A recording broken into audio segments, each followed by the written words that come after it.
All right, I'd like to call to order the Village of Ashwaubenon Park and Rec Board for Tuesday, September 17th, 2024. Roll call, please. Chris Serval. Here. Tracy Fluke. Here. Heidi Murphy. Here. Mark Custodian. Here. Donovan Miller. Here. And Ron Mallington. All right, please stand for the pledge of allegiance. Pledge of allegiance to the flag of the United States of America, and to the republic which stands one nation under God, indivisible, with liberty and justice for all. And please remember, men and women overseas are brought there, helping keep us safe and free. Action on the minutes from action on the agenda. Motion to approve. Like I said. Second. All right, we have a motion and a second. All in favor, say aye. Aye. Opposed? Motion carries. Now action on the minutes from the August 20, 2024 Park Board meeting.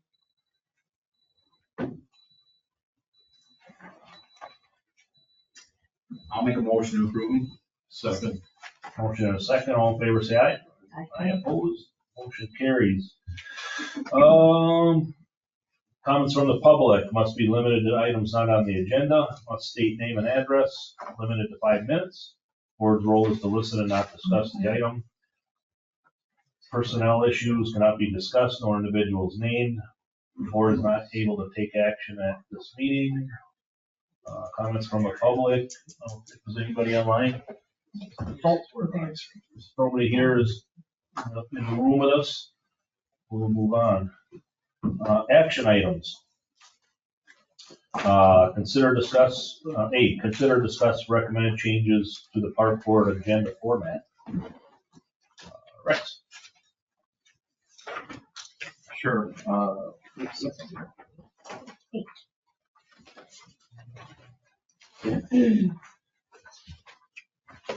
right, so there's a few changes that are happening within the village. So with the format, there's 2 of them that are happening. Only one of them really affects the park board.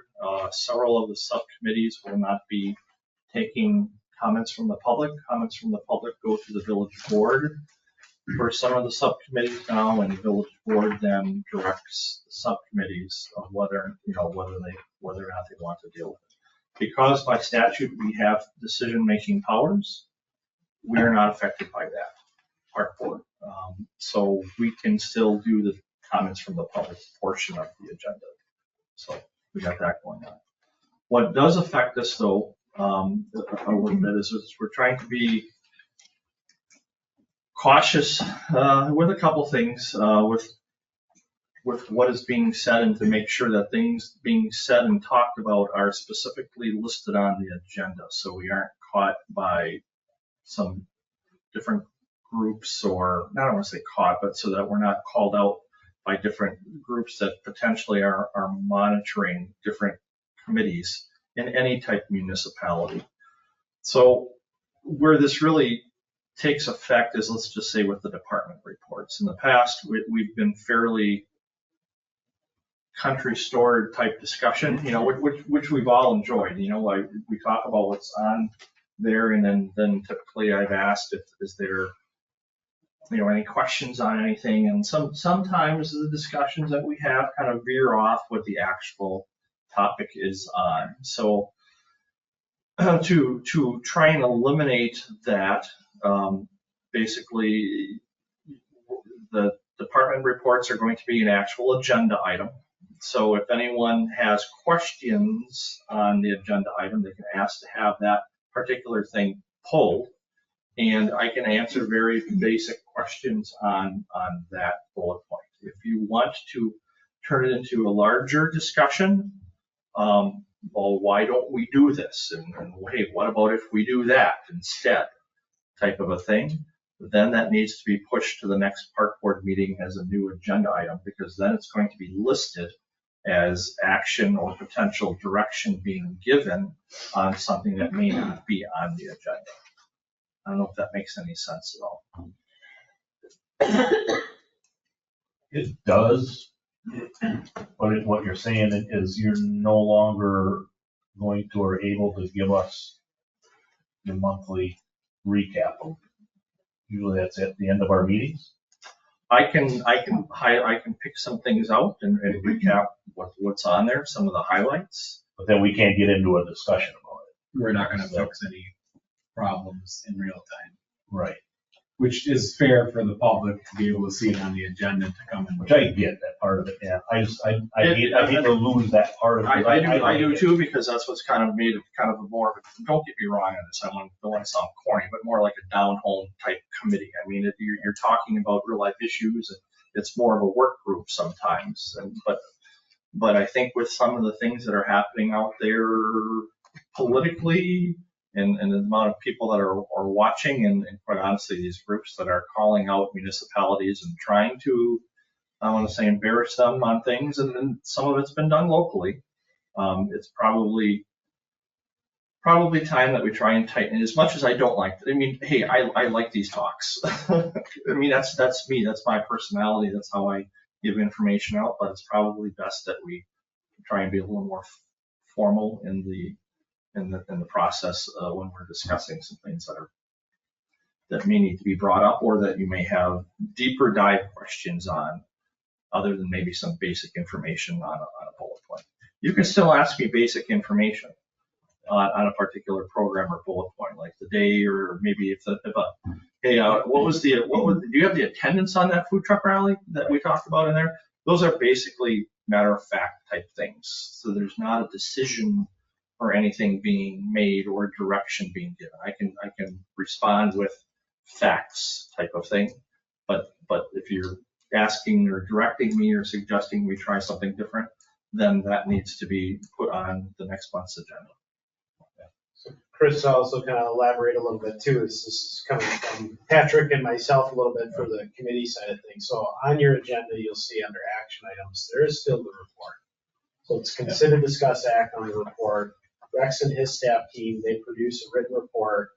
Generally speaking, Rex has been kind of going through the items detailed on the report at each park board meeting, and he'll continue to do that, right? And there may be some elaboration that extends beyond the simple bullet point. My impression has been these bullet points are kind of a placeholder to say, okay, I want to talk about summer day camp, right? We have X number of kids in day camp, so we're going to have, I'm going to bring that up and say how successful it was. That's okay. That's acceptable. At the end of the day, the action by the park board is going to be to, move to approve the Parks and Recreation report for September 2024. So there'll be an action on that item. The key is, Rex pointed out that there are groups out there looking for people to kind of do these things. Essentially what it is that there is a law that requires a certain amount of disclosure as part of the public meeting notice. So by having situations where you keep your agenda very vague or generic, you are technically, as a body, violating open meetings law. So, but there are people out there actively looking for you to violate the law so that they can hold that against you and claim some type of discrimination or unlawfulness by the municipality that then creates damage that they could claim to benefit them, right? So number one, we want to make sure that we're in compliance with the law. That's first and foremost. Number two, we certainly want to avoid any of those those individuals that are seeking trouble, if you will. That's certainly a reasonable approach. But first and foremost, we just want to ensure that we're complying with the open meetings law. And by having that report identified on the action items and having staff stick and be germane to the items that are on that report is really important. As Rex had mentioned, he may talk about, summer day camp, he might review summer day camp as an example, we had X number of students, so on and so forth. In the past, this board may have entertained conversations like, have you thought about adding summer day camp to this location? Now you've just kind of crossed that threshold of, we're not reviewing what has transpired, but discussing potentially changes to a program you ultimately have authority over. It's just you want to make sure that you discuss that appropriately under a properly noticed meeting. So if you see that and you think to yourself, hey, have you thought about extending this program to this location? Instead of phrasing it that way, say, hey, can we talk about at our next meeting an opportunity of maybe extending this program to a new location? And then if the group says, yeah, that sounds like a great idea, that's the discussion, right? We're gonna extend it for a future meeting, and then that's it. The discussion's kind of cut off at that point. Because there could be anyone from the general public that really wants to hear that conversation or provide input on it. That gives them and affords them that opportunity to see and recognize that meeting so that they can attend and provide their feedback. This committee did an exceptional job with the swim club approach. So swim club came to public comment period, presented their issue, which they had the ability to do. And this committee said, basically, let's have this come back to a future meeting so that we can have a more robust conversation. Similar to that realm is that if it's not specifically listed on the agenda, the action should be, we're comfortable having the conversation, but let's bring it to the next meeting. So that way it gets properly noticed. And that's the key. So first and foremost, it shouldn't be a prohibition on your ability to talk about things. It just means that we have to be a little bit more deliberate about when we talk about them so that it's appropriately identified on the agenda. Rex talked about the public comment period. So in this particular, this park board is what's considered a Chapter 27 board. So under Wisconsin State Statutes, Chapter 27, it has certain authorities granted to it to manage, govern, and direct the activities in the parks. So it's appropriate for this body to have that public comment period on its agenda, because you could have a resident that comes in specifically that says, hey, I want a swing set at Waterford Park. You know, I want a different swing set. This park board, so be it that the funds are available to it, has the authority to direct staff to install a new swing set at Waterford Park. Again, so long as sufficient funds are available, they have that authority to say, we want a swing set there. So it's important for this body to have that ability to meet with constituents and understand what their desires are so that you can create that governance or that management of the park system. As Rex had mentioned, the subcommittees are actually subcommittees of the village board. So our effort to refrain from violating some open meetings laws, let's have these people come to the village board so the board hears them directly, and then they can decide either A, we need one of our subcommittees to address this issue, or C, or B, we can have staff address this issue and bring it directly back to us. That way the board makes that decision as to what body of itself or one of its subcommittees can address it appropriately. This being a statutory body in and of itself, it has the authority to govern certain things, and it should be relevant to their agenda. Be similar to a planning commission as well. So then who's going to police this? It's gonna be a little bit of our understanding, and Rex's to basically stop somebody and say, well, here's how we gotta handle this one. Or is it gonna be you, or is it gonna be you? Yeah, so first and foremost, it is the board's responsibility. So it'd be the park board or the village board or whoever that body is. You're ultimately responsible for your conduct, right? So if you are violating open meetings law by encouraging or allowing conversations to occur that aren't properly specified on the agenda or the public notice, you're ultimately responsible for that. Now, we as staff help advise, we guide, and we provide some, kind of feedback and corrective, constructive feedback, if you will. And that's kind of what this is just be mindful that these are the rules, and as a body, you are technically responsible for your conduct as a group. But we'll be here to help you. We don't want to say that you're going to go down a bad path and we're going to let you kind of continue down that alleyway, if you will. But we'll do it in a manner that doesn't necessarily bring attention to the issue during the meeting, unless it's just simply, hey, I think this is better to have at a future meeting. If the board or committee is willing to have that conversation, let's forward it. Right. But we don't want to say, hey, Chris, you're violating open meetings now in the meeting, right? Right. We're not going to do that. Yeah, red alert, you guys are violating the law. That won't happen. It's just, hey, can we redirect ourselves so that we can come into compliance with it? We just need to recognize that when we say, Rex, what is fine, but when we say what would or should we or how could, then we need to stop right at that point and say, hey, can we bring this to the next agenda? So I think a lot of that's- this is gonna be just self-awareness.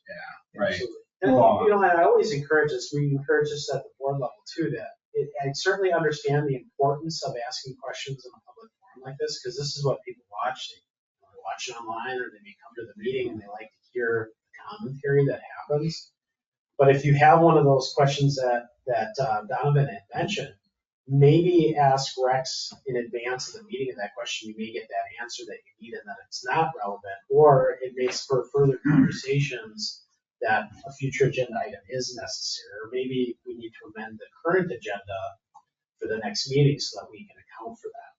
Those don't, as long as it's point-to-point conversation, Donovan to Rex, that's not a violation of open meetings law. If Donovan reached out to Heidi and said, hey, what do you think about this? He might be crossing a line, and then Heidi says, well, I'm gonna talk to Mark. And then she calls Mark, and now we're dealing with a whole different issue called the walking forum, which we're not talking about tonight, but that you have to be careful with as well. And part of the reason I asked that question is for the benefit of everybody here, because at our village board meetings, we have those discussions. Sometimes they kind of get a little more off and detailed, and then you do a good job of stepping in and saying, hey, I'll caution you guys that this is the approach you want. You kind of slow us down a little bit to get us back on track. So I just kind of asked that question just so. Yeah, we're here Here for we that understand resource, just to kind of help. Hey, maybe we're going down a path that we don't need to be right now. We'll bring it back to this point. Yeah, not to curtail conversation, discussion, or action, just doing it in an appropriate manner so that the general public is aware that these items are being properly announced. Right. Can I clarify a couple things? Okay, so park board can have public comment on theirs because they're covered by chapter 27. And chapter 27 basically says park board can make a decision without it going to village board, correct? Is that what you're saying? Yeah, chapter Because chapter 27 27 provides says some authority. So if you look under 2708, it talks about like the park board has the ability to govern, manage, control, improve, and care for public parks, parkways, so on and so forth.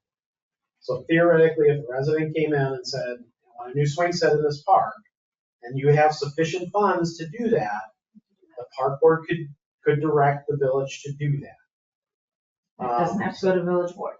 So Rex, if we have the funds for it, and Rex believes and this committee believes that that new swing set should be put in, it doesn't have to go to village board for approval. It could just be done. Is If that what there's you're saying? funds, Is that, if there's funds Right, if available, there's funds earmarked available, for that yeah, project, right? yes. So what The board other, still maintains the fiscal responsibility of what Right. that goes into, but a better example would be, oftentimes when you do playground builds, right? You have surveys that go out to the general public about what playgrounds to put in, you have 5 or 6 different proposals. Ultimately, the board has said through the budget process, we're gonna allocate, let's just throw out an easy number, $75,000 for new play system, right? It's the park, technically the park board has the authority under chapter 27 to determine which of those 5 or 6 proposals should go into the park. Again, so be it that it fits within the allocated dollars that the board has, village board has established. so then what other committees or boards can have public comment? Are there other committees and subcommittees that we have that are allowed to have public comment? And the reason I'm asking is after Bike Ped, a gentleman reached out to me. He had been watching the meeting, and he was upset that he's like, you have just created a post meeting. I cannot say anything at that meeting. So that's my question. So what other committees and boards can have public comment and what ones cannot? And I guess maybe what ones can, by So your definition. couple quick things. So there is no requirement under Wisconsin law that any governing body has to have a public comment period outside of a required public hearing. So there's certain things that require a public hearing. That is the only time any governing body or public body has to have a public comment period. So this idea of what committees, boards, or commissions have public comment periods in Ashwaubenon, public comment portions in Ashwaubenon is a recommendation that we are providing to the various bodies. So what our recommendation is, if it's a statutory body, meaning they are given certain authorities to govern their actions or actions within the village, park board being an example, chapter 27. planning commission being another, zoning board of appeals, any of those types of statutory bodies that have authorities vested in them outside of what is delegated to them by the village board directly, we're saying could have a public comment period, okay? So that's why park board would have one, planning commission would. Subcommittees like bike and ped, finance and personnel, public works and protection, those are specific subcommittees of the village board. The only authority that any of those committees have is the authority that is delegated to them by the village board. So having a public comment forum at one of those committees really should originate at the village board so that the village board can determine if that item should be delegated to its own subcommittee. The subcommittee doesn't direct the village board directs the subcommittees. Okay, so, and this resident did reach out to us in the office and we explained to them that same thing. If they have a concern, they can come to village board. And their bike and pet concern can be addressed specifically through village board. Doesn't mean that it's a closed meeting. So the general public, just like today, can attend this meeting, sit and observe, and watch and listen and understand the activities of this particular body. They can watch it online. Just because that an individual is present in the audience does not guarantee their right to speak during your meeting. Okay, no matter if there's public comment or not. Now, with that being said, there are opportunities for the, let's say this body, let's say Patrick's here as a general public member and he wants to speak on the lease agreement for Cornerstone. He's representing Cornerstone for whatever reason. You as a body can suspend your rules of order and say, we're gonna allow this person, whoever that is, to speak on this item. But again, it's specific and germane to the items on the agenda. You wouldn't necessarily want somebody to be able to come and speak specifically to any item that they want to, right? So by suspending the rules of order and allowing the individual to speak, and let's suppose that individual, it was assumed that they were here to speak on a specific item on the agenda, decided to go out in the left field and speak on something not germane to that item. You as a body could take a motion and say we move to close the floor and return to regular order of business, and now this person can no longer have that conversation. So that allows you to maintain control of your meeting. Remember, this is your meeting. Right? This body is here to meet and discuss the items on its agenda, not on any item that any resident wants to bring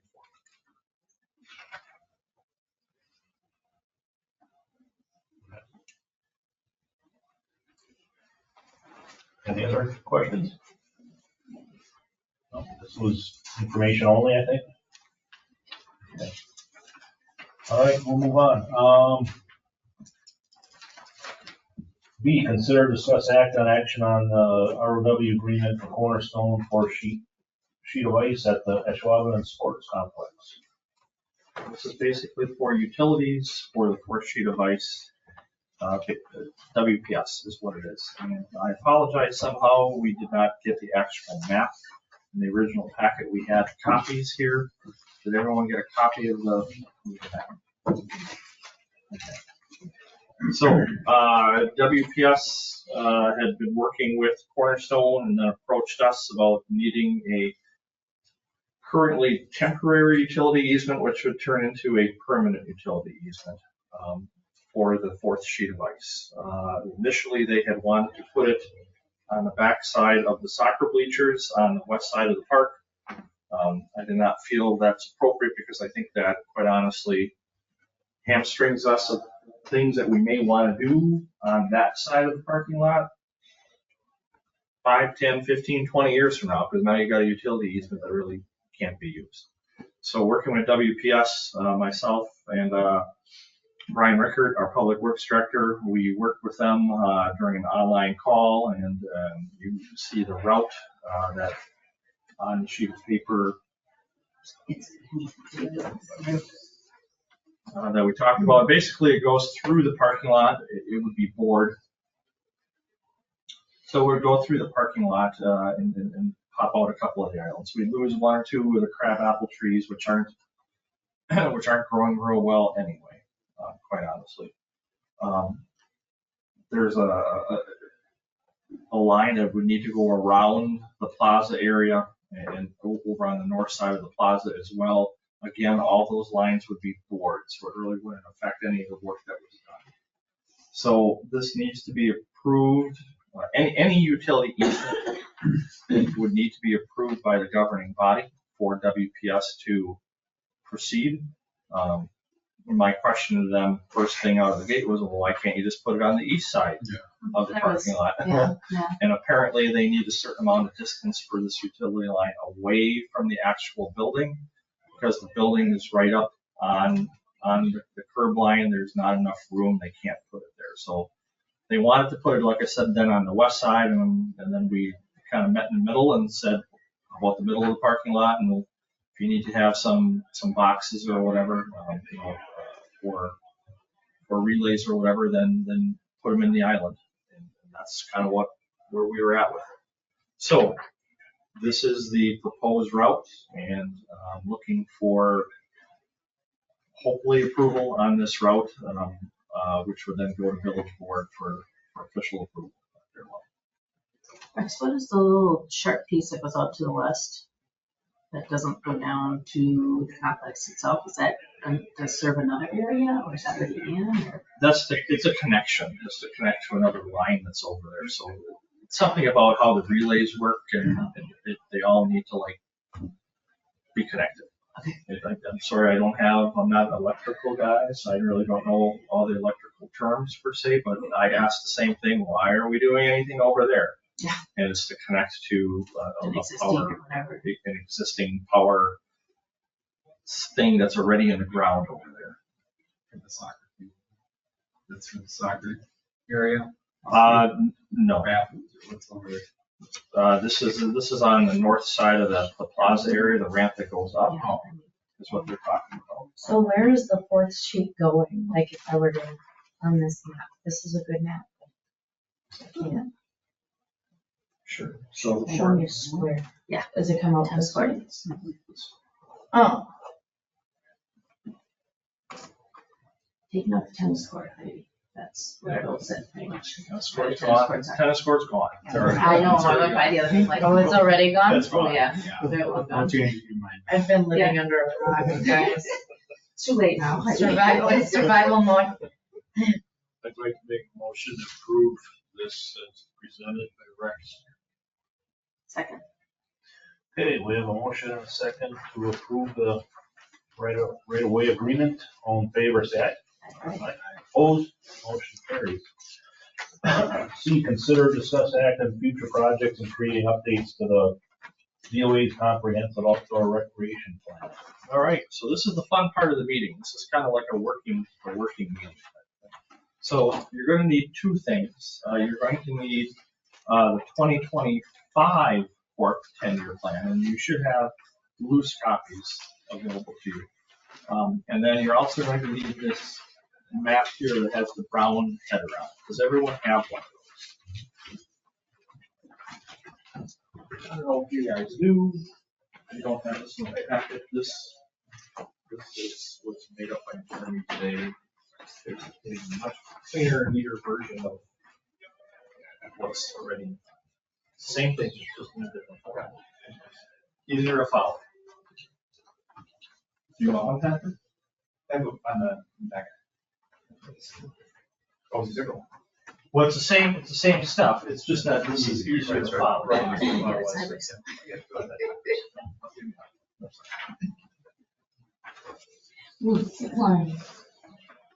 So, again, comprehensive outdoor recreation plan, technically by the DNR, we're supposed to update it every 5 years, which is what we do, but we kind of make it a 10-year plan versus a 5-year plan, just because it spreads out. We've got a lot of projects.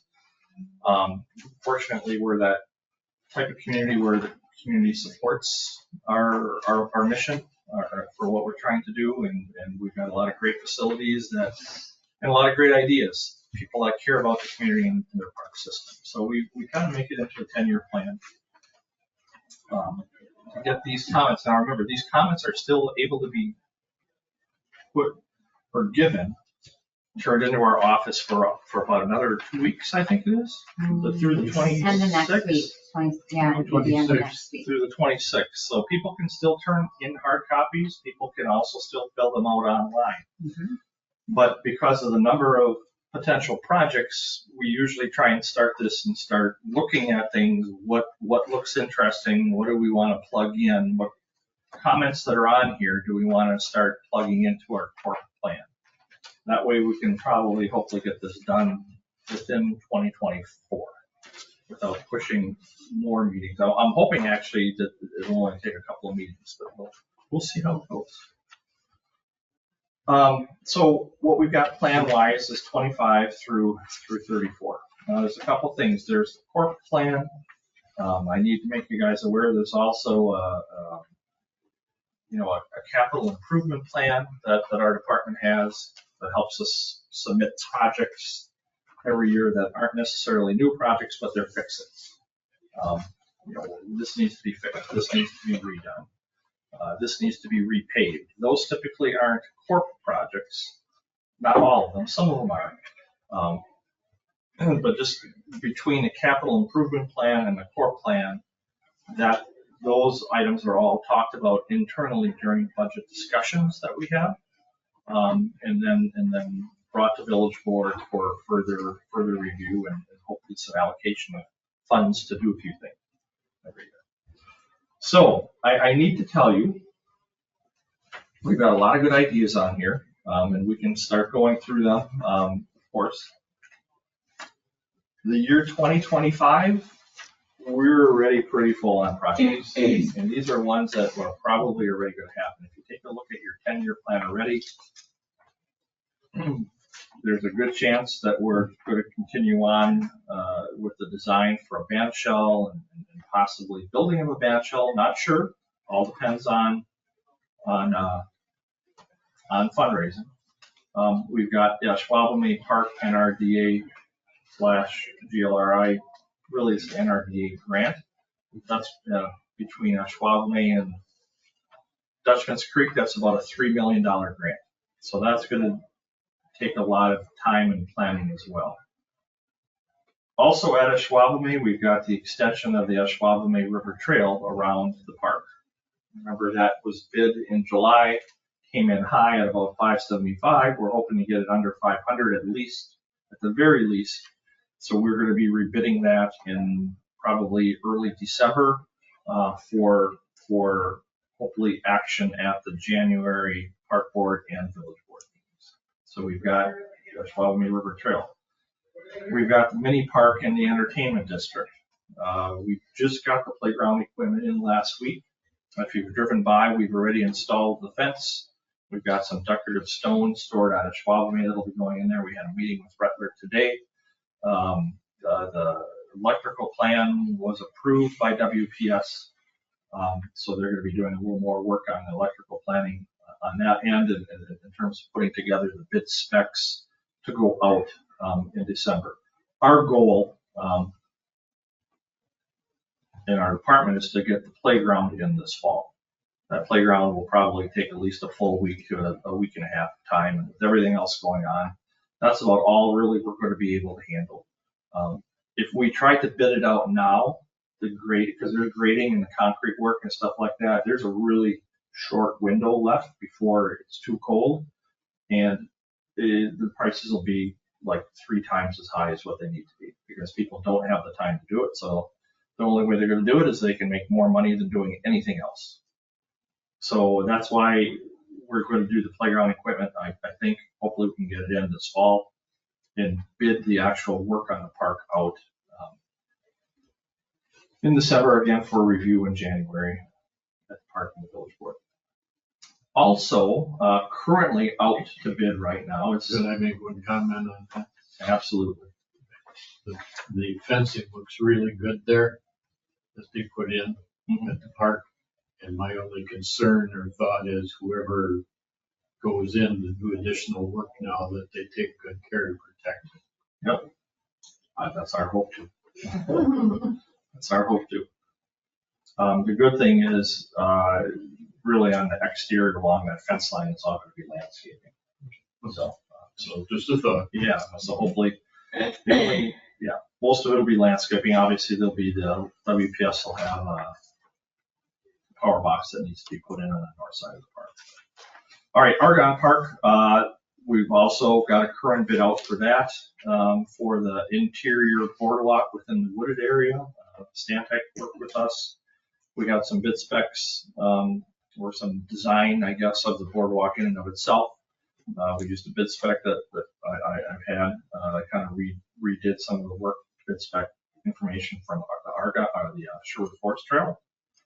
So that is out. The thought is to have, Tim is going to work on, Tim Malkman, our forester, or we'll work on another bid to take the trees down within Argonne that would be along the trail pathway. That will be done this winter, hopefully. We tried to do it last winter, but the ground never froze enough for equipment to get in there to do anything. So hopefully this winter we'll be able to do that. So trees down this winter, and then probably late spring, early summer, wooden boardwalk installation at Argonne. So those are the projects that I've got going on. Oh, and then I'm hoping to, I always try and do one playground redo a year, because we've got 16 or 17 playground structures, not including all of the ancillary pieces in the park. And so we need to make sure we stay on a replacement program. And right now, Ashwaubenon Lake is up for that replacement for the playground structure. So I know Mel is working with a couple of manufacturers right now just to get some ideas within what I gave her as like a rough budget number. So that's what I've kind of got for 25. So, and that doesn't include any like, oh my gosh, we need to fix this because it's broken type of things. So I'm kind of reticent, quite honestly, to recommend you guys to give me anything more to do in 25. Because these are the projects that will probably take quite a bit of time. So that leaves 26 through 34 to play around with a little bit, and we can add things in. Now, what I did in your packet, I had the old plan, which kind of gave the status of things. So you can see that. You can see what's been done and where things were initially. And then for a starting point tonight, I made this new corp plan, kind of moved things around because we know the kayak launch is coming as part of the NRDA grant and some of these other things. So I kind of moved those up to kind of fit more where I think as the director, where I think we might be, where might be an appropriate spot based on timing and other projects that we know are going to be happening. So the open spots are, we can add in more, even if there's not open spots, because I'll create them based off of what direction I'm giving this evening. And obviously, as you go on, there's a lot of places to fill different things in. So, all right, I'll quit talking. That's just my explanation of the court plan, and see right now, does anyone have any comments or questions on the process? Can I ask a question on the Argonne Park Trail? Part of that is on Packer property, correct? Yep. Do we have an agreement, or they're footing the bill, or do we have permission to get in there and take the trees down and or put the boardwalk and everything in there? Is that taken care of yet? We've been given verbal permission by the Packers, and I think with the draft and stuff like that, no, we don't have anything, I don't believe, on paper yet. Once the bids come in, and we're comfortable with the dollar amount, that we can support that dollar amount, then I would be working with Patrick to get a written agreement in place. I don't want to get the written agreement in place and then something doesn't happen, you know what I mean? So I want to make sure the bids are coming in where we expect them to, high range, low range type of thing. We still are hoping to dig the pressure dust trail out on the back side of the park this year. That may or may not happen timing wise, depends on when things start to freeze up. So Pressureless trail portion could still be done this fall, and then the boardwalk hopefully would be done, by midsummer next year. So did anyone get a chance to take a look at the projects that were submitted? Questions, comments, and again, specifically, following our new rule format, they need to be on here. If there's things that you thought of or a light bulb goes off in your head and say, oh, I wish I would have put that on there, and hey, what about this? If it's not on here, fill out that form. Or, whether it be written or online, and then we can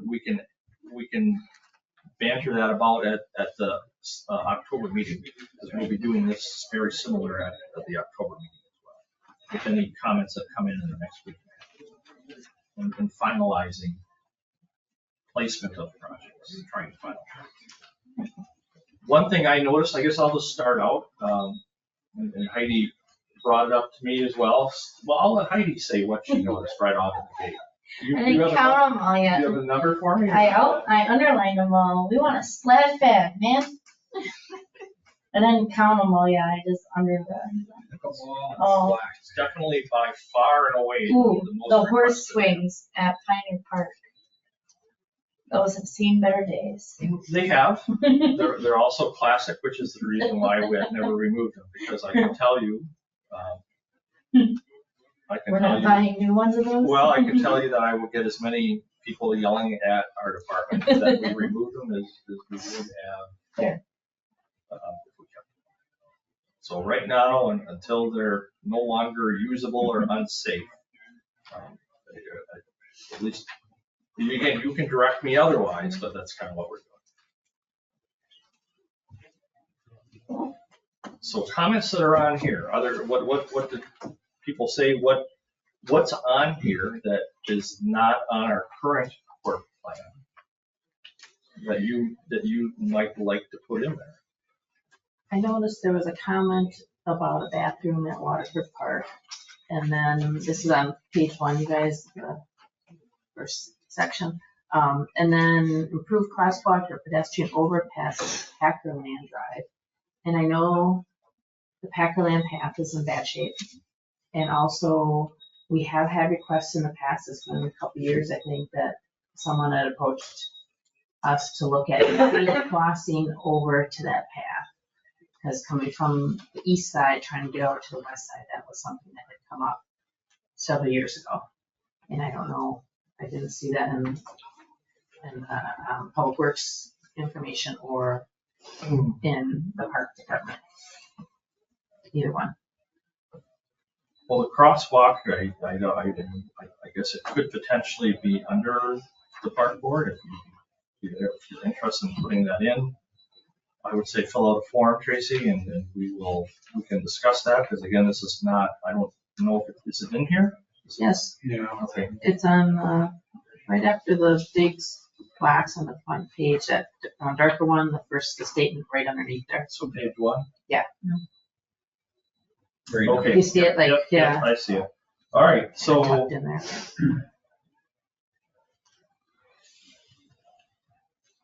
And then we have the Packerland Path, our trail in 2029 for the extension southward, which it says we'll hold off on, but I think the condition of the Packerland Path is north end, and then the request that we've had so I'm for the crossing, safe crossing on the north end. that was discussed in our capital improvement plan, and the thought was, because so much of the trail is in Hobart, and many of the improvements of the trail are in Hobart, that it should be Hobart's responsibility to fix it, and not Ashwaubenon. The north end? Not all of it, some of it. There's a piece of it, yeah, but there's still a bulk of it as a trauma, isn't it? Yeah, and I guess it's what's considered good shape and what's not considered good shape. I know a couple of the really bad spots are technically in Hobart. Did Hobart make those originally when it was written made? Or was it all made by Ashwaubenon? It was County. made by the county and the village. Depends on what section you're talking. So I can see where Hobart would be reluctant to want to repair something that they didn't make in the first place. So that is a discussion that I believe Joel and Mary are going to be having with Hobart staff. Which is the reason why it's not on the plan or put on. I did see on here where, either Sand Acres or down by that Highland Ridge, like I do think it's, I should probably start thinking about something for down in that area. Park amenities for those big fancy houses that are going in. So On the there's, west side, Heidi, you're saying west side of Sand Acres? Is that what you're talking about? Or even in Highland Ridge. Let's put our splash pad down there. They can pay for it. They're big fancy houses. Just put Cahoes on. No? Didn't work like that? No, well, that would be the old fashioned slip and slide. Whatever it takes, okay? Whatever it takes. Splashes. So there's a couple things going on. So, and I guess I'll need to say a little bit about the history of this. When Sand Acres was originally being developed, we had several large community meetings held at the Ice Center. I want to say this is about 2007, 2008. At the time, we had a splash pad in there. And the residents did not want it. They changed their minds. They're all women. The residents did not want it because they thought it would be bringing in too many outside people to come into the park, and that it would become more of a regional attraction versus a neighborhood park. So they wanted the best playground equipment and the biggest playground equipment, which is what we put in. And now everybody has a splash pad except us. And but it's, the park is still very busy now because it's got all this great playground equipment. It's got one of the better playgrounds, quite honestly, around for a neighborhood park. But the park wasn't designed to have a splash pad in it because that was taken out. That's what that second playground is for. Can't get us a hose for down that hill. That's where that would be. So that's the history. I also didn't want parking until all the people were parking in front of it, In their kids were running yards. back and forth across the road. And then all of a sudden they said, hey, we want a parking lot now. Even though they didn't want it back then.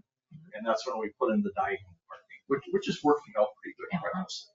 I think it's working out well. If you put a splash pad in there, you're gonna have to increase the parking considerably because it will draw. And there's no place for it. And that's always been the issue with the splash pad is where is there enough room to put it? And where's the parking going to come from for the people that come to visit? Because it will draw people, quite a few of them from Lawrence and from Hobart that live out in that neck of the woods. It will draw a lot of them. Joel, you should call Patrick over there and see if he wants to chip in a couple $100,000. See what we can do. Does Hobart have a splash pad? What's that? Does Hobart have a splash pad? No. Even up in Centennial? Howard does, I believe at Howard Commons, but I don't believe Hobart does. All right, so there is hopefully coming forward, however long it may take, I'm not sure, but as Highland Ridge continues to develop residential homes, they continue to expand out in that neck of the woods. There is the opportunity to work with the developer to acquire land to put in another park out there to take some pressure off of Sand Acres, which I think is needed. So there, a couple different options are, we could do a splash pad and restroom at Sand Acres and squeeze it in. Is that 400,000? Is that what you have? Yeah, it's gonna be probably between 4 and 5. Half a mil? When you talk, because you're talking, Cool, geez. you're talking probably 400 for 375 for the building for the restrooms. Okay. Excuse me. And I'm guessing between 125 and 150 for a splash pad. And I don't hold me to that, but they're not cheap. They're not cheap. Building a permanent restroom is like building a house, literally, when you're getting it out. I don't know, I never understood why, but it is. And you have to have restrooms if you have a splash pad? Code? Yeah, okay. So, there's a possibility of doing, And I'm sorry, for restrooms, then do they have to be, they can't be a porta potty and meet the code? They have to be approved. I don't believe so. I can take another look, Tracy, but I believe they need to be tried. Okay. And then, I mean, and then what are we gonna do? We probably should do a changing room or make them expanded restrooms, because it's not just gonna be a restroom. The parents are going to be there with their kids, and they're gonna wanna change clothes, so you make expanded bathrooms, that the stalls are big enough that they can also change in them, or do you make separate changing rooms? And so there's a whole, I don't wanna get too deep into the weeds here, but it's a little more detailed than just, let's put one in over there. Mechanical room, you're gonna need a mechanical room for the pumps, for the restrooms, for the fountains and everything like that, for the splash pad. So it's bigger than just a simple toilet or two.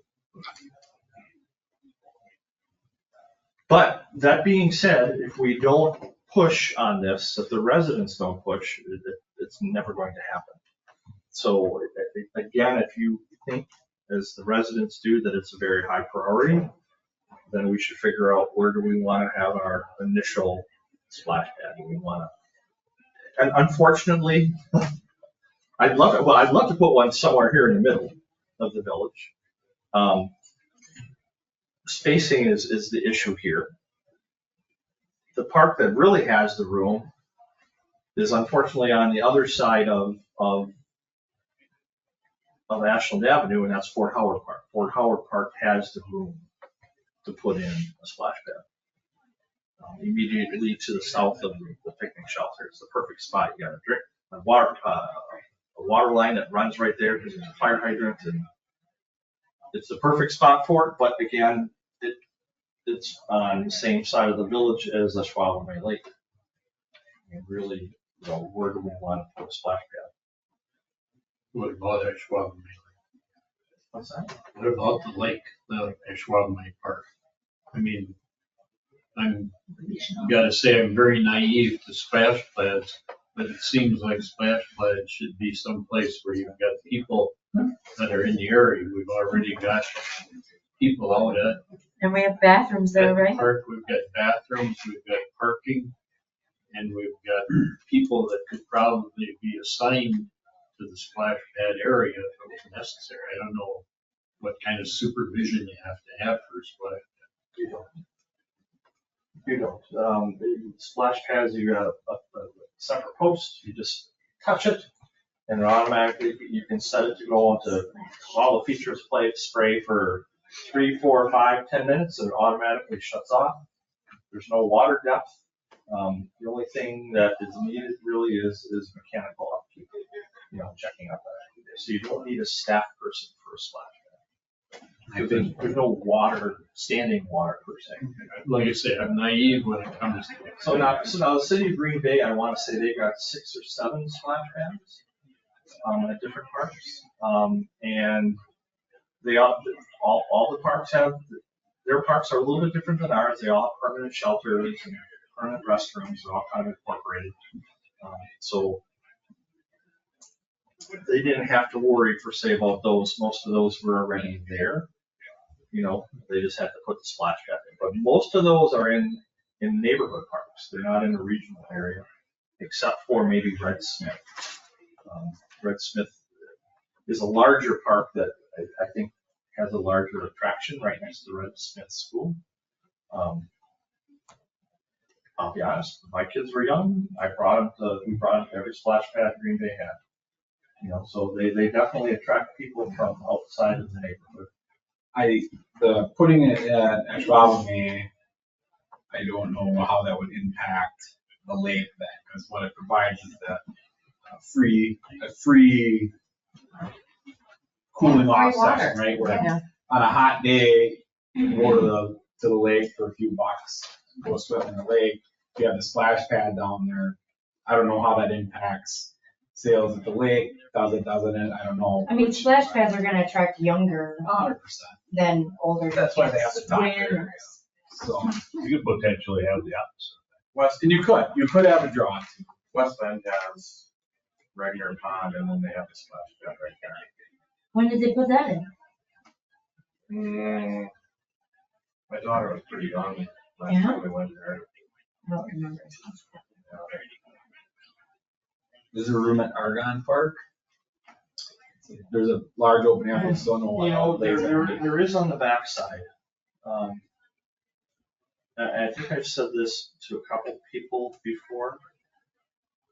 If you want us to try it, we can try exploring Argonne, but Argonne, honestly, if you grew up in the village, that used to be a wetland.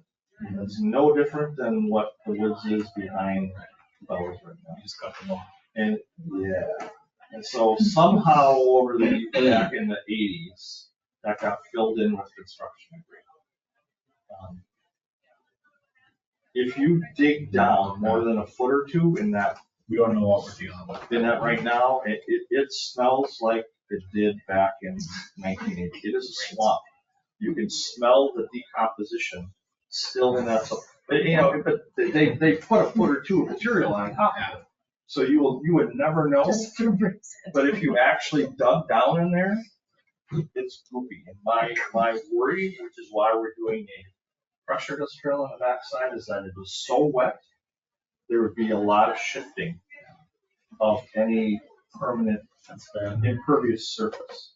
And I don't know if we would want to take that chance. We can, Big old investment. but this is, I'm speaking from what I remember it being and from what I've seen when we've had to break the ground to go down in a few spots. It's like, holy cow, this is a swamp underneath here.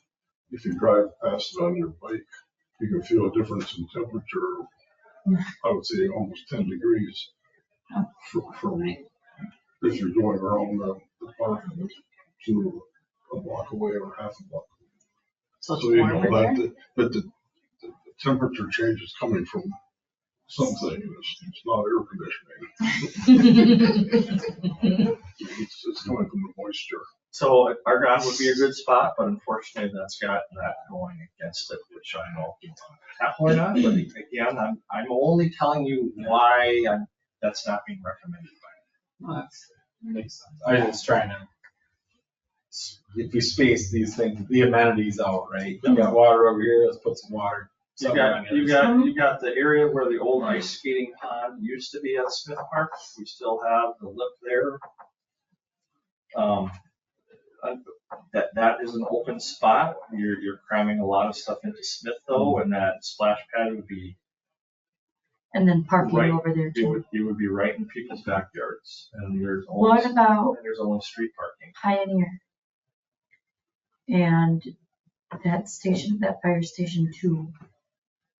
Is there a way to utilize that? Can I steal it away from me? APS. It's fighting words. No, I don't think that station's going to go away. They have bathrooms though. You could potentially put a small one at Pioneer immediately north of the station though, if you kind of know where like the sandbox is. I was thinking, west of the station, like in that, like south of P1. Right across the street Yeah. from, Yep, no, I know where you're at. cause it gets a little bit goopy in there. So something that hasn't been brought forward yet, AGSA is looking at building an indoor facility, and that's kind of Where they want it. a spot where they want to take the current footprint where their buildings are and their batting cages and expand that to a permanent facility. And then get rid of P1? Or put it on No, the they other want to side of expand P1? P1. We've already started to do that. Oh, yeah, They want to push the fence up so they can have 10 U on right. P1. I know they were doing that. I didn't know. Interesting. I'm gonna have to yell at them. That's where my splash pad is. So that being said, there could be room at Pioneer on the southern end of the park to do something. It's been brought up, why don't you put it between the tennis courts and diamond number 3 and 4, and that's one of the warm-up areas for those teams. Yeah, I know. And we don't want. And there's a ditch there, isn't there? There is a ditch there where we got drain tile around the tennis courts. Yeah. I don't want it Thanks for your opinion. there. Duly noted. That's usually how that goes at our house. Duly noted. So let's just, do we want as our first new addition, or do we want to, because this splash pad is already in here, right, on the core plan? Yeah. It's already in there, so do we want to, but it is the number one thing being listed in the current comments again.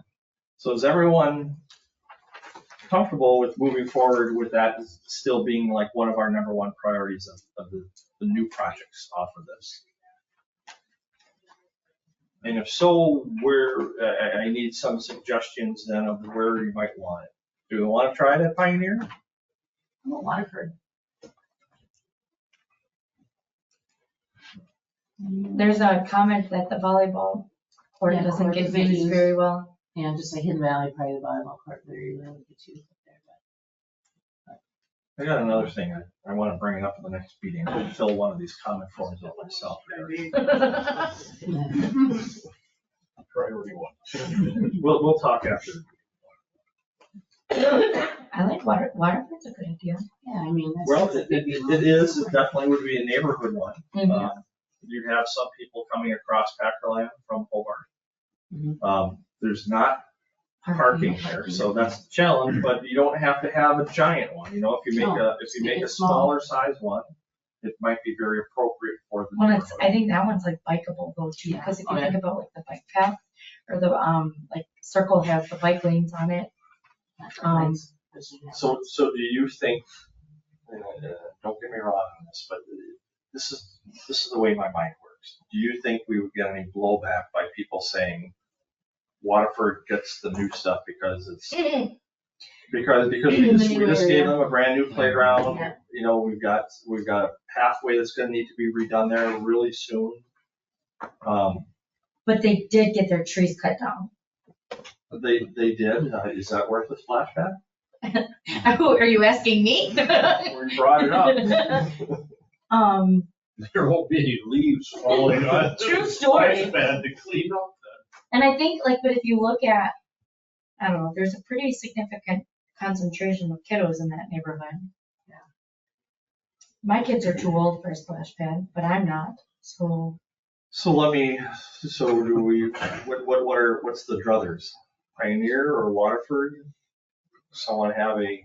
Could you just list them both in and in just there and then just worry make about a it later. decision? and Well, look at because it later? in all feasibility, a That's your splash turn. pad isn't gonna be done for another 2 years. So if they say, oh, Waterford got new equipment, we'll say 2 years ago. So the bathroom and splash pad at Waterford go hand in hand. You have to do a bathroom as well. And that would fit with the comments too, wasn't there something Right. in there about getting away from the Yeah. hot water Bathrooms potty at to work. go have a Yes. bathroom? Yep. So you would rather, do the bathroom, priority wise, you'd rather do the bathroom and splash pad at Waterford over the site at Fort Howard or over potentially at Sandy. I think Fort Howard, because it is so far east. Like that's more of an, well, Just a restroom? Because we talked about the need for a restroom out there. Right. Because of how much soccer. and there's pickleball. soccer and pickleball out there. Can we put the porta potty from Waterford at Fort Howard? Same one. How do we feel about pit toilets? Probably not even legal. To me, if we were gonna, I don't wanna disregard Ron's idea before. I hadn't really thought about it. The more I think about it, it makes a little bit of sense, Yeah. in some aspects. I agree with that. Is it Yeah. centrally located? No. No. But if we're gonna even consider Fort Howard, I would definitely consider Ashwaubenon. The other advantage is there's ample parking. Both. for Yes. splash. Yeah, the parking is not a Restrooms problem. there already. There's a lot of positives, I'd help with the baseline. at least Well, and think does. about it. Oh, that's interesting. Oh, the the little, weekend tournaments. Yeah, Siblings. they could bring a little takes up there while in between games. Big kids will be in there too. It would take revenue away from the lake, I guarantee it. Yeah, that's my only concern is we're also trying to run and operate a lake. I don't know. It's easy to say that, but I don't know if that's necessarily the case. How many I people? will say that, Chris, I'm gonna jump in and just say, a lot of these comments about splash pad came from the middle of Ashwaubenon and the west side. So to put it over there, I don't know if, I think we probably need to do a little more investigation, maybe even survey the community if funding were available, like if we're gonna put it somewhere and you got approval to put it somewhere. It's almost like a community survey of where do you guys want it? Yeah, and the answer is going to be more centrally located. And I get that. I was just saying I didn't want to totally disregard because I thought that. Yeah, no, like I say, it's got definite advantages if you're out there, but then everything's drivable.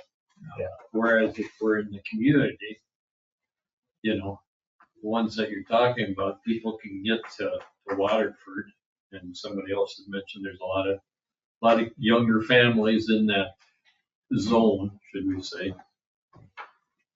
With all the changes at Cornerstone, is that an option? I'm just curious, or is that too much? I like that part. You already have bathrooms again. Yeah. It's not that much further than Waterford. There's great parking. There's space probably by the playground area, just west of the playground. And that's not where we just decided to put the easement, is it? No. Sports complex is another, plenty of parking. Probably a lot more non-residents. Yeah. Rex, you mentioned Green Bay has a number of splash pads. They're smaller and they're in more parks. We may want to decide, first of all, if we're going to have one bigger splash pad or if we're going to, over the years, develop smaller splash pads in smaller parks, because that would perhaps help determine the locations. Rather than finding a location for one big splash pad, maybe we'll want to start finding smaller splash pads in various parks. So I realize. No, I get it. It brings up the bathroom issue. It does. Too, but So that being said, is there a way to, Joel, you can help me on this one a little bit too. Do you know, is there, it doesn't have to be like immediately adjacent, but it has to be within the bathroom has to be within a certain distance. I'm trying to remember what the code says of where that bathroom needs to be in relation to where the splash pad is. house across the street. Because think about this again. You're shoehorning a lot of stuff in. You've got permanent bathrooms in the shelter at Pioneer already. Mm-hmm. Now it would totally change that look. We'd have to redo it. We'd have to work with AGSA on a few things. But where we used to have the kiddie carnival, behind there, kind of immediately to the. If they've got the overhang on the backside with a couple of picnic tables underneath there. And then you've got the kind of open area, that's where they put their medical tent and kind of like the t-shirt vendor and things like that when they have their tournaments. That's a spot you could probably use the current bathrooms that, that you've got that are ready. Well, it sounds like there's a lot of indecision or different questions that need to be answered on splash pads, whether the restroom facilities have to be right there, whether they can be somewhere else. You have West Bend that has one year late, maybe reaching out to them and saying, hey, has this impacted your admission there? And then you have We don't have regional to pay parks. for that, like, No. Yeah, you do. Ragnar? Not that, the Murphy family did family reunions there and they would never pay to go to anything. I actually had to go into that little lake house thing that they have. It's not too that you have to pay for. I thought you had to get like a wristband. Yeah. But maybe you could. It's never come paid. back. Oh, yeah, you gotta go. Then you have a little more So we know we want to keep the restroom. I'll find out the distance between restroom and splash pad. Yeah, Oh, it's what not big. home houses there, and they're The bathroom wasn't super close to the splash pad. I would say that about Red Smith too. You have to walk a ways for the restroom there from that splash pad. You know, and Shawano just put in a whole new part on their trail. And they have a splash pad there, and there is not a restroom anywhere close at all. So I don't know how they We should did probably that. get some clarification. Yeah, and they're just there a couple weeks ago, and it was a beautiful lake. It's unbelievable what they did, but I don't remember seeing restrooms at all close to that facility. So, not sure. Yeah, I've been told that we need permanent restrooms And you may, or changing room or something like that. Yeah. Yeah. Okay. All right, let's get off the restroom is definitely a topic of, splash pad is definitely a topic of discussion for the October meeting. What else do we have on here that you're noticing?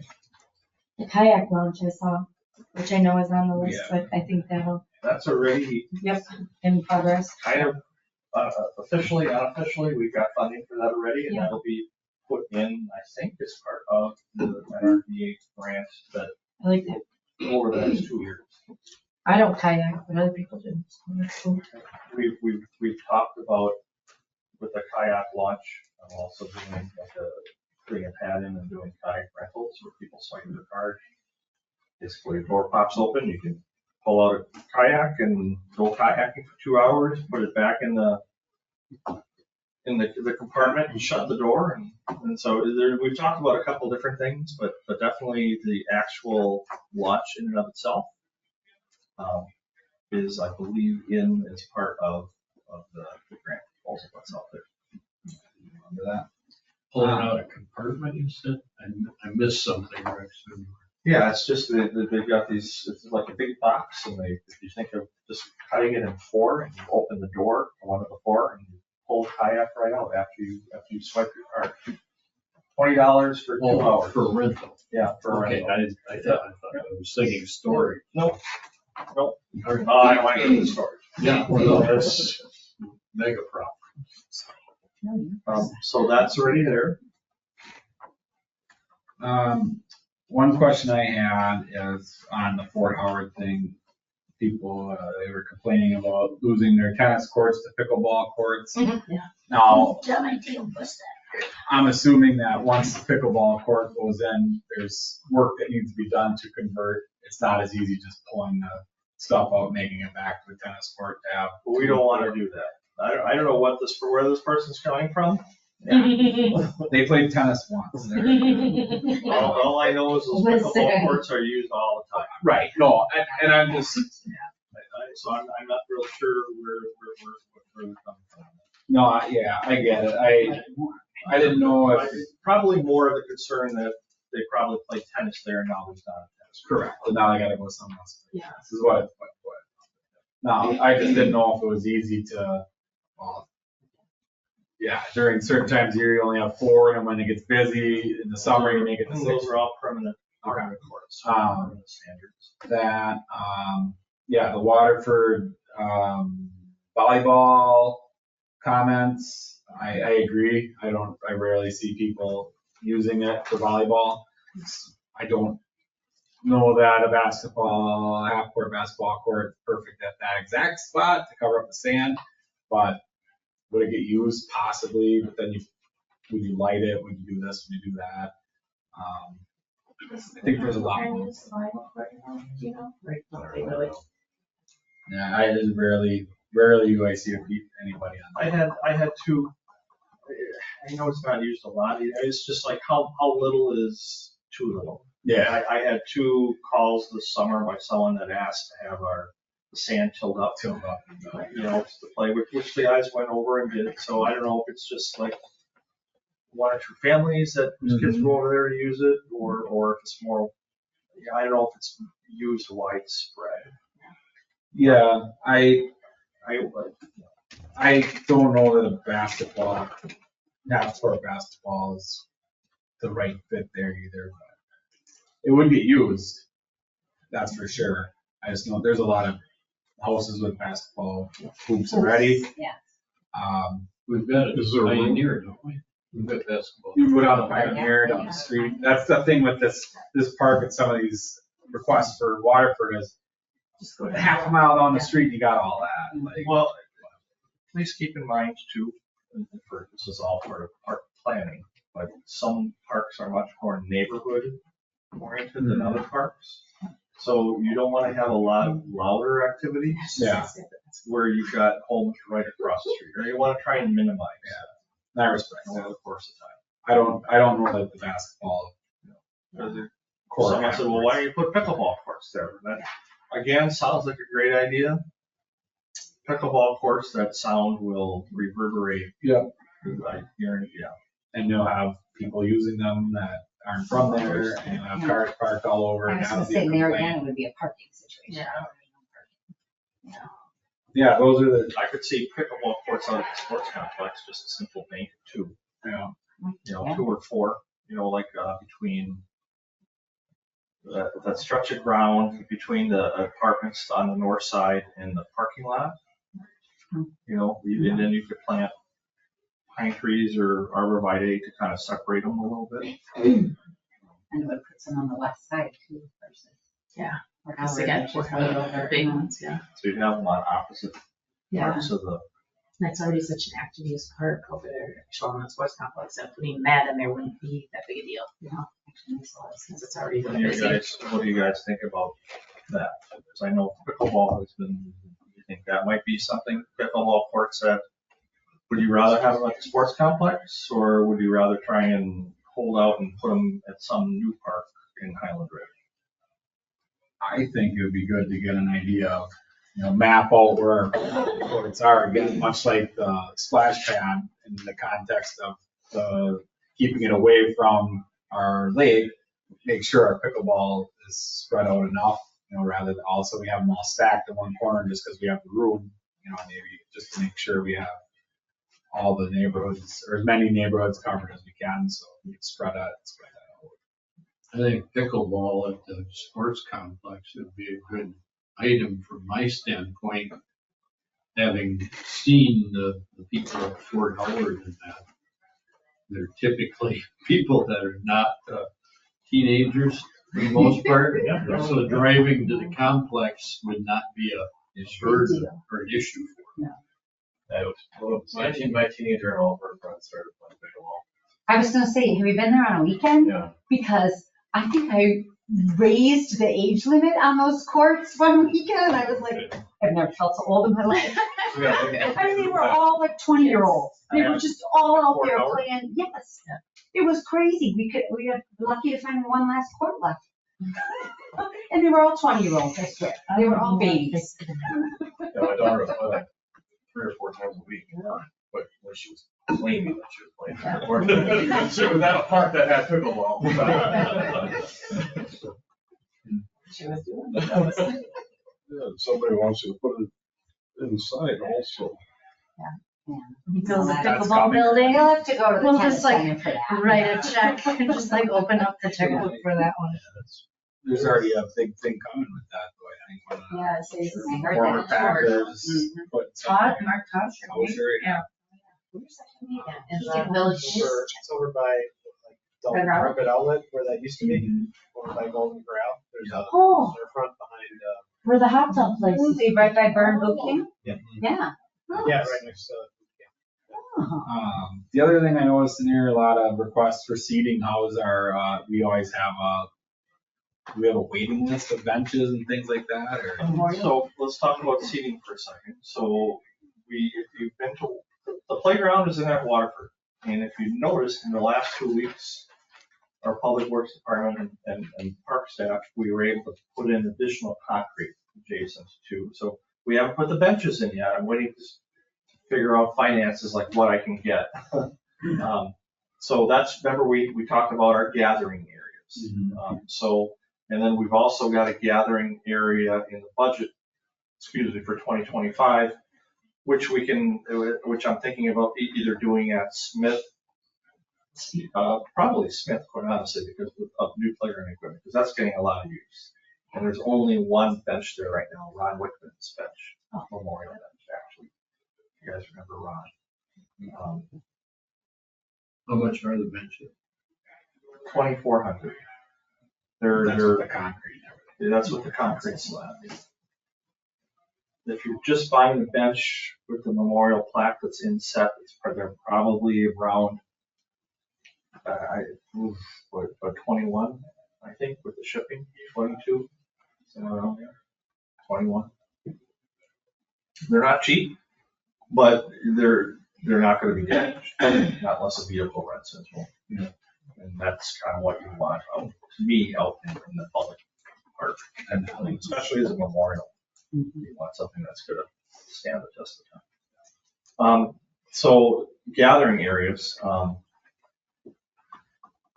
thinking of Smith, but where were you going with that for the benches and seating? They're just all over, so I was just making sure that, because we've talked in the past about, everybody wants to put a bench in this park or that park, and.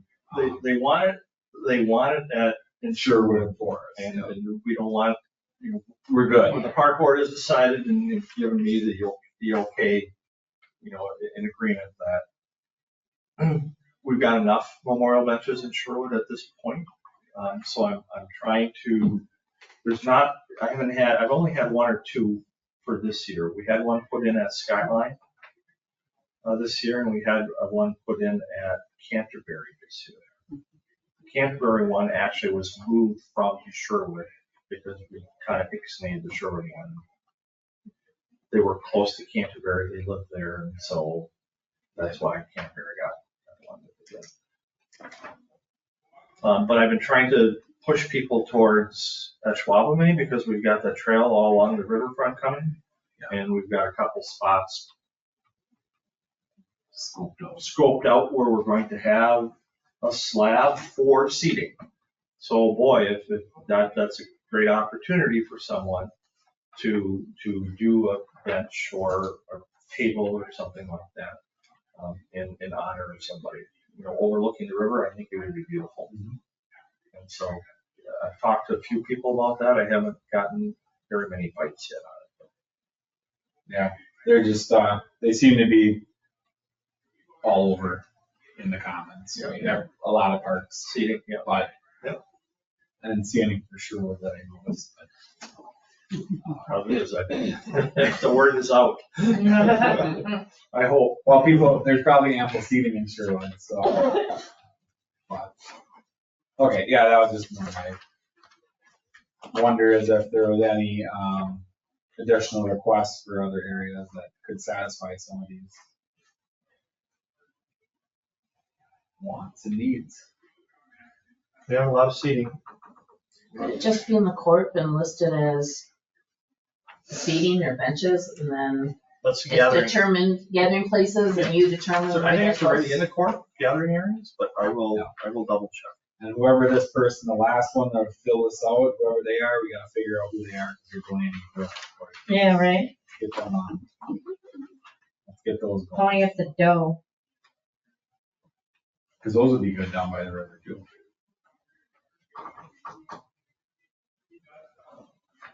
No, Yeah, there's a lot of seating going through this all over the place. So, I mean, I can try and make that more of a priority as Ooh, a beer garden.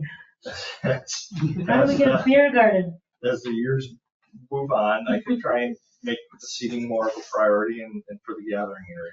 I call them gathering areas, just I've gone past San Acres a few times where the little kids are playing and the moms are all standing around, visiting. Because they haven't wised up and brought a lawn chair yet. Nobody wants one more thing to do. All the kids in the park. Those don't leave my car, so. I think if you had seating that area, it could be in a way that people could sit around and Yeah. so they can visit together. I think it seems like there's well, quite a few branches there. we've got the picnic shelter that has 3 or 4 tables, and then I want to say we kind of did that middle concrete concourse between the 2 playgrounds, and I know there's a couple of benches in there already. Yeah. But I think with the gathering areas, what I'm trying to do, we're trying to figure out, David and I have been going back and forth on this for a long time, is how do we orientate things so people face each other when they're talking? So it's not, everyone's just not movie theater type seating. You know, how do we make almost like a campfire circle?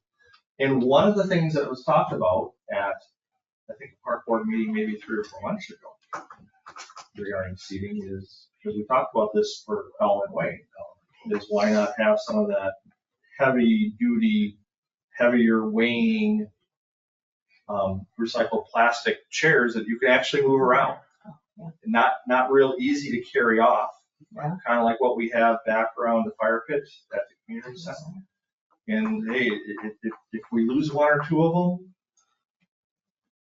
it's not a huge like dollar loss per se. But do we want to try that out? And we're going to do that at Ellen Way, but we can certainly do that at some other parks too. Buy some of that special furniture, and that way, if there's 3 people that want to sit and talk with each other, or if they're Starbucks or whatever, they can move the chairs however they want to and form their own little circle. If they want a beer garden, they can come to Arch Street, right? We authorized last time to have beer at the. I don't want art, I want beer. Beer and splash pad. And we have that happy Heidi. We have that downtown. We got that special beer fountain. Jagermeister. For adults only. Jagermeister. No, I'll bring my kids and I'll drink the beer.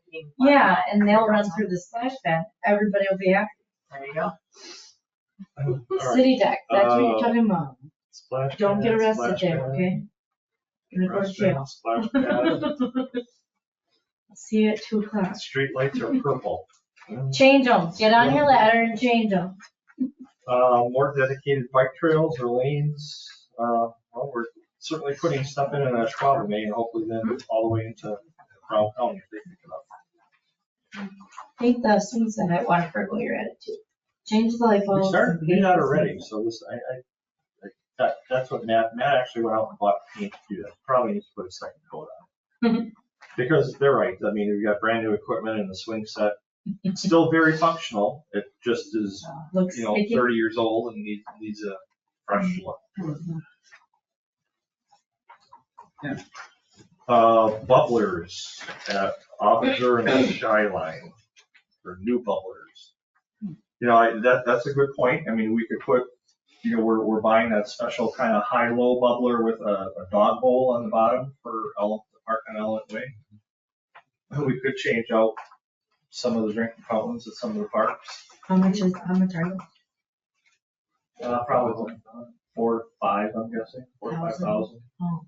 For a high-low with the drinking. I budgeted 200, so what can I get for that many? Here. Clearly, I do not have One swing. a good guesstimate on that one. You get the button. It'll either shoot or be iron. Permanent bathrooms at Sand Acres, bathroom stuff. Oh, you can use your own bathroom. Canterbury. Who cleans the bathrooms? The company that provides them. Porta potties, it's Jim's job. No, I mean, like, if we get a real bathroom, we'll clean them. Our guys. That's We awful. do it at Ashwaubenon, Pioneer, and Ashwaubenon, Is that awful? and the sports complex. Sounds awful. Some days it is. After a softball tournament, I can't imagine Pioneer was a treat. There's not a lot of like newer stuff on here. A lot of the stuff, we got the stuff that's on here is already in our plan, so maybe, and tell me if this is okay. I mean, I've got a lot of stuff early on the first couple of years. If we're not adding a lot of new stuff to it, I can spread that out a little bit more, but for budgetary purposes. You know, like for the seating though, I can duplicate that at multiple parks. You know, like every other year do a different park for new seating areas. What do you guys think about that? That covered some of the seating comments then. Because we've got it in the core plan, but we really don't have it on the, you know, specifically listed on here. Right. So I can make some suggestions on here and then bring it back to the October meeting to see if you guys are in agreement or Yeah, that sounds, it looks like we've got a lot more room in 2026 to play with than a lot of the other years. Have I seen that right? Well, 27, the blue one certainly is, and then if you look at page 2, I mean, years 7, 8, and 9 are literally an open palette right now. I mean, I would say seating was brought up a lot, so I would suggest looking through, right, and then, yeah, it's pluck one in 26, 27, 28, you know, so find the most, Do it yearly? my thought would be go through this list and say, okay, Smith Park had the most, we'll pluck one in 26 in Smith, and then next was here. If there's funds in 26, we can get another one done, we'll move those up, satisfy 2 birds, 1 stone. 25, you're busy, right? 26, some of this, well, if the girls softball thing goes on, you might have some changes to your 26 plan anyway, so. But that'd be my suggestion. It's definitely, seating seemed to be a hot item, so I would pluck some of those in the plan, so at least it's on there. And if it is something that can be done, yeah, do it, because it's not, what is seating gonna take, like 2 weeks, right? I mean, the order is one thing, but the actual installation can't be. Well, it's pouring concrete, it's digging out. Cut the hole, And pour then the concrete. it depends if I have to contract it out or if Public Works is willing to do a concrete slab for us.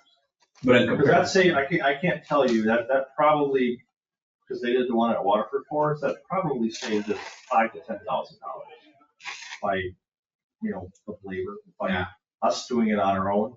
Right. Versus having that contract. So let's say if we pluck one in each year, and it just happens that we have the time and the funds, and we can bang that out and save a substantial amount of money and satisfy the desires of our citizens, I'll right? take a look at here to see where the city comments came from and try and.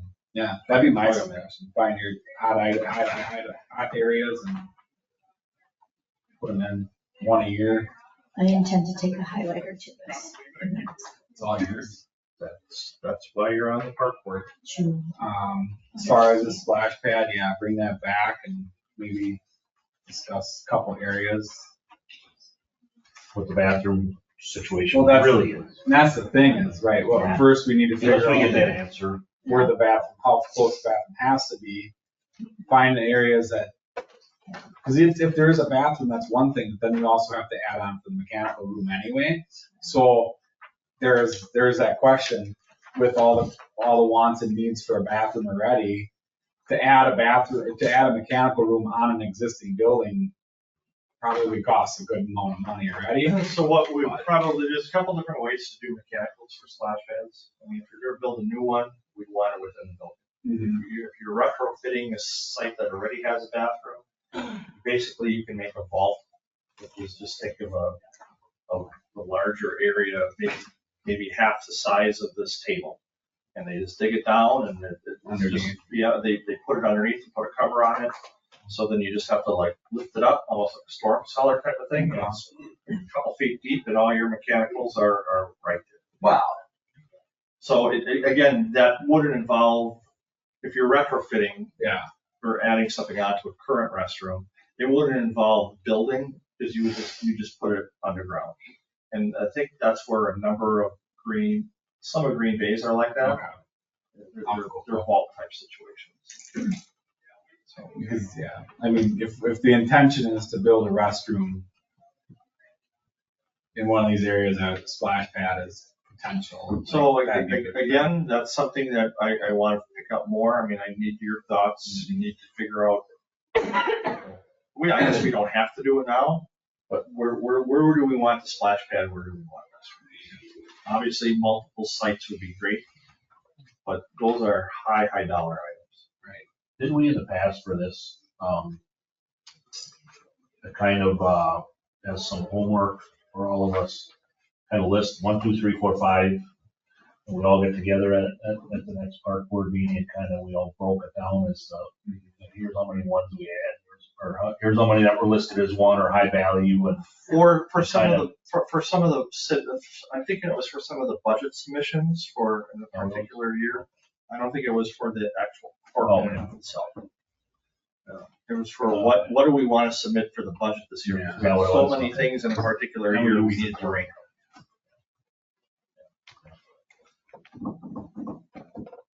You know what I mean? yeah, exactly, yeah. But it might be something we could utilize here too, to some extent. You know, we also would be throwing ideas out there, and they're all good ideas. But how do you wrap them all up and start to, you know, put them in order? Start to stack them, you know? Other thoughts? The other, beyond, Coventry Park Playground in 28, do you have ideas in the future, you know, which playgrounds are in order, or is it not safe to put those out there yet? I don't want to say 3 in years. order, but here's what's coming up. So we need to get the playground equipment that's within the lake area. It's not a big structure. We need to get that replaced. Canterbury is soon up. That's probably next or within the top three. Quite honestly, the older playground equipment at Ashwaubenon really could go, and that you know, and boy, how cool would that be to make us like a nice structure there. We've got the pirate ship. That's going to stay. That's a toddler, like a 2 to 5 structure. I'm talking the stuff, the other stuff to the north. That's probably 25 plus years old. I'm guessing pretty close to that. Other than that, then you're looking at Skyline. There's 2 structures at Skyline. One's a 2 to 5, just a small one. There's also a small 5 to 12 with that kind of that little rope bridge that swings with the cables. That's at its life. So Skyline, Aubinger. You know, it's older, but it's still in good shape. That's kind of what I'm wondering, like, and we know that there's because it's a been light. shaded. The sun hasn't hit it a lot. It hasn't faded it. It hasn't compared to an Ashwaubenon, it's getting blasted. It's 25 years. Blasted. Cooked. Not to mention, you know, thousands of kids on it. Yeah, right. Comparable. Yeah. So while Aubinger is older, it's still in good shape. So is it safe to say that you would only really want to project out 3 to 4 years on that, because it could change, right? I would assume, even though we're trying to get it done within 25 to 30. Right now, Canterbury, Ashwaubenon, the lake, and Skyline would probably be on my top 5 list of needing to get replaced.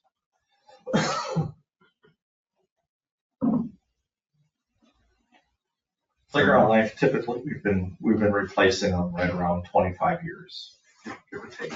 And I've only got 17 parks, so we'll get some free years eventually. Okay. You know, when you look at the comments, people are really pleased with the Parks Department. You guys have done a great job. You know, there's lots of really positive comments here, and you kept up with things. And I know it's hard to keep going, but you know, there's a lot of negative ones, so it's great. You're doing a good job. I did notice there's a dog park asked for too. I know that's been something for years. The dog park has come up for many years. Is that like increased liability or no? I don't think it's a liability No. issue. It's more of a maintenance issue. That's a poop. Yeah. So that's proof. Like it's maintenance. It's a daily maintenance issue. Yeah. There's a lot of existing parks. I'll go to Alloway. We let it swim once a year. Really, and that's the thing.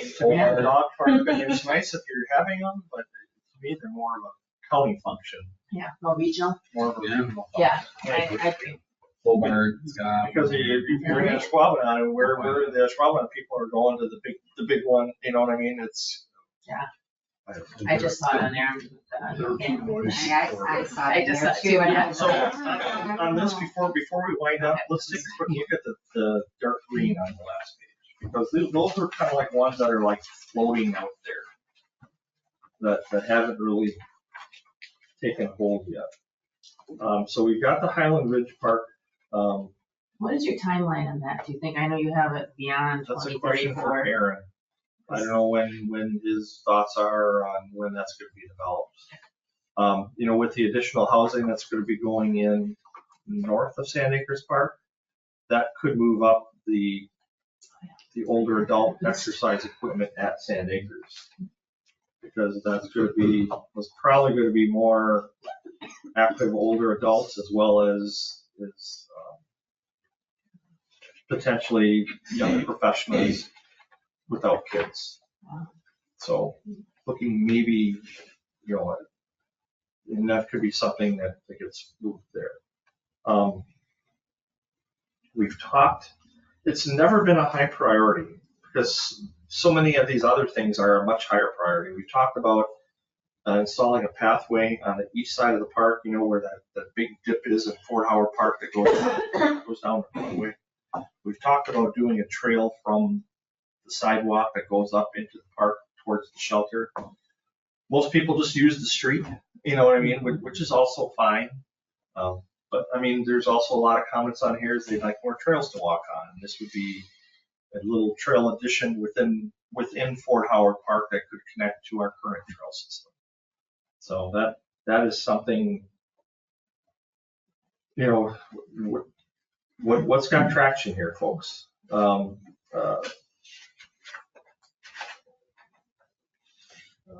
Community art projects.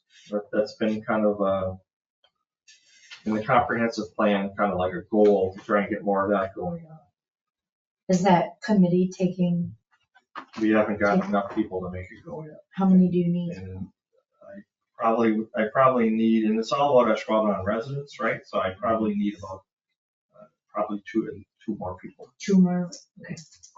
I'll find some.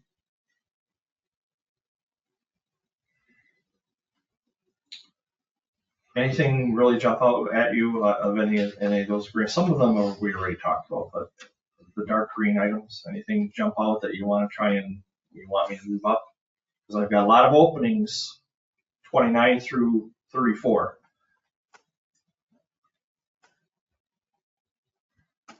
Anything a higher priority for you? Well, we've already talked about the pickleball courts and the seating and that you have listed there. I imagine that, if we canvas where they're at and I imagine those can be sprinkled in somewhere. So All right, just asking. the new apartments at San Luis that Woodside is putting in, those have pickleball in them. Yep. Also, right? So those are indoor. So then, Are those indoor or outdoor?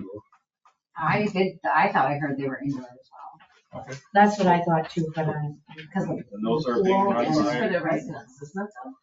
those aren't public. Is that public? Yeah, Or I don't just think for residents there? so everybody needs to make friends with someone who lives there and to play pickleball inside in the winter.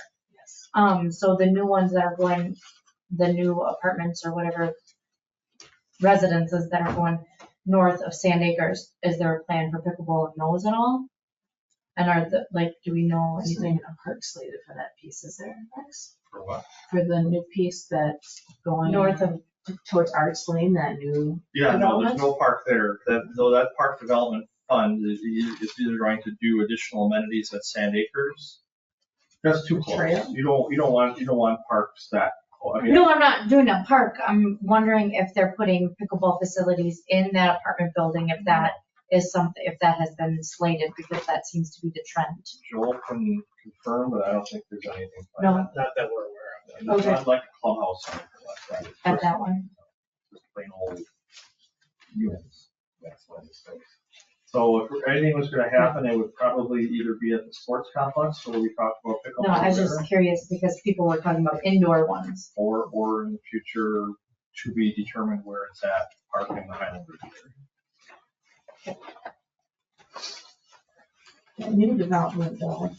gonna have trail through it, correct, going towards Arts and out, is that correct? Because the trail kind of ends at Sand Acres development. The trail ends at the north side of Sand Right. Acres, and there's And sorry, extended. the trail extension would follow the gas easement to Arts. And that's still the Pierce School, right? West of Pierce School is over there? Yes. All right, so moving forward then. So we should look at this all and then at our October meeting, bring back some ideas. I will kind of recraft the 10-year plan based off of some of the things we've talked about. I can even try and do it sooner than later and send it out earlier. So you guys can take a look at it. Yeah. And then kind of formulate some additional thoughts for the October meeting. I like that idea. Yeah. I'm off a good part of next week on vacation, so it'll be I don't think so. probably. Say, calm down, calm down. That's something to bring with you. Calm down. No, I don't want to bring it with me. Light reading. I got some good friends out in SoCal from when I lived out there for 13 years. And one of them is a huge USC fan. Oh. And his dad has season tickets to USC games. So unfortunately, our quarterback just tore his ACL, but I am going to the Wisconsin USC game and going out there a couple of days early to. Was that why they got beat so bad the other day? Go ahead. Oh, shoot. And there's that. Oh, shoot. Super shoot. Alabama. Or Alabama. Yeah. So I Number think, 5. Chris, I don't know if we're good on this, we can move on to the department reports. All right, so we finished up with that. We'll obviously talk more next meeting. But yeah, Rex, if you put something together and get it out prior, that'd be great. That'd be a good jumping off start for us. All right.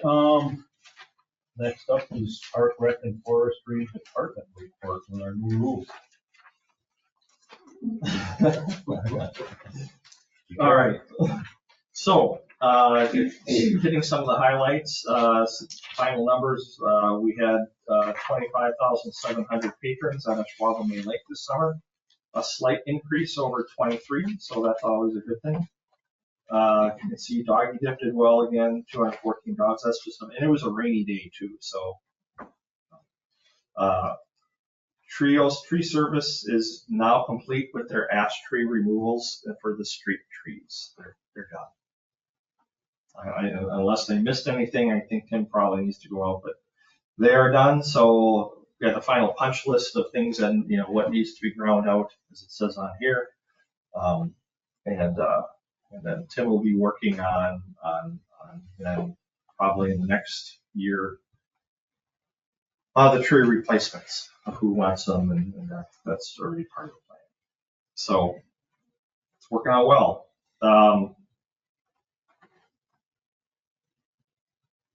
Whoever's doing the restoration has been doing a really good job. And the stuff that they've been restoring already, it's like, really, if it's that yard perfect, they're doing a good job. Yep, I'll pass that on to Jim. Thank you, Tracy.